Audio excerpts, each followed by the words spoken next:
On the forefront of fine dining, Fiori is a soulful amalgamation of French technique and Italian passion. Its owner and chef, Michael White, is widely known for his innovative culinary creations and unique styling. Overlooking upmarket's Fifth Avenue, this is one restaurant that impresses even the most jaded New Yorker.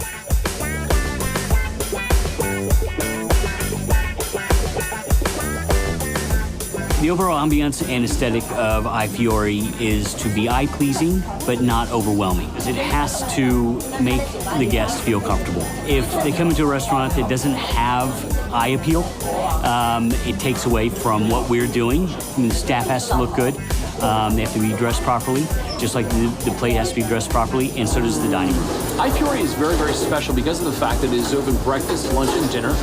We very much focus on the south of France and the Ligurian coast, which is very, very unique. Michael White is the head chef of Alta Group.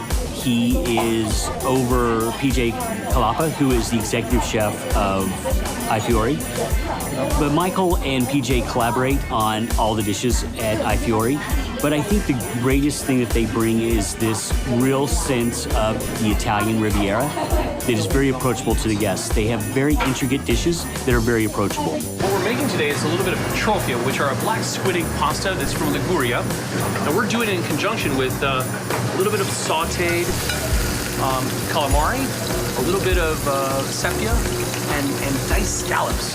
So what we're going to do is we're going to add a little bit of our seafood here, and then a little bit of garlic on the outside, okay? And we're gonna lightly toast this, all right? And a little bit of chili flakes, okay?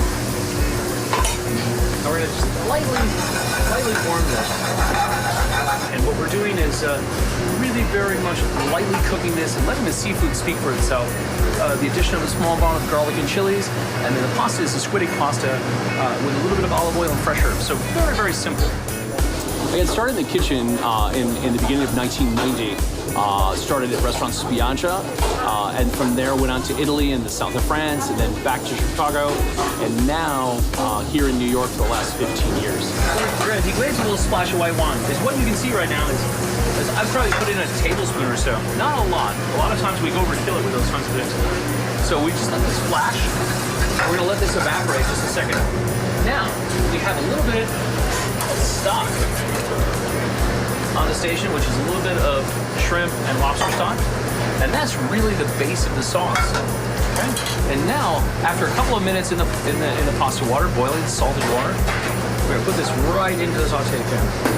And what we're doing is we're cooking the remaining amount of cook that's on the pasta is going to be done in the saute pan. Therefore, bringing together all that flavor and absorbing into the pasta, so you don't have separate, so you don't have a finished sauce and pasta that was cooked in salted boiling water. A little bit of fresh herbs, a little bit of parsley and basil, okay. A little bit. And when I'm bringing this together, the natural starch of the pasta is coming off into the sauce and starting to thicken it. As you can see, I've not added any butter. And what happens is now that I'm going to start to manticare, or to stir this olive oil in, and the natural starch from the pasta is starting to go out. It's not oily at all. It's just putting a little bit of that fresh raw oil on it. I'm not reapplying heat to it, therefore the olive oil is not cooking, and it's remaining very, very fragrant. Let's go to the plate.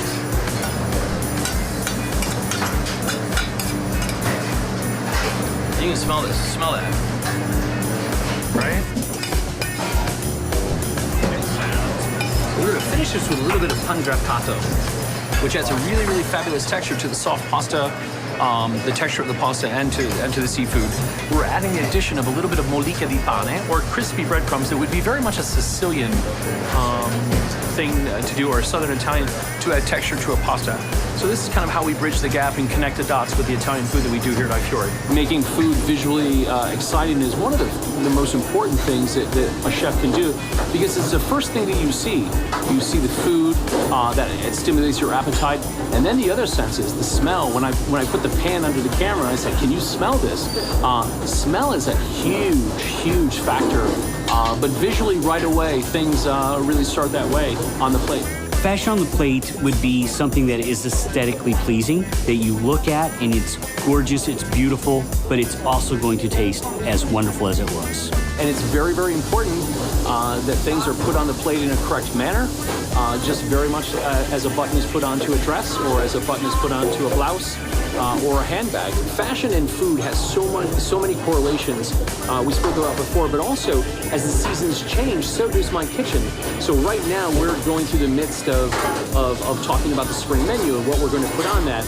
And the visuals that we're going to have on it, whether it's going to be a grilled ramp or there's going to be a certain type of seafood.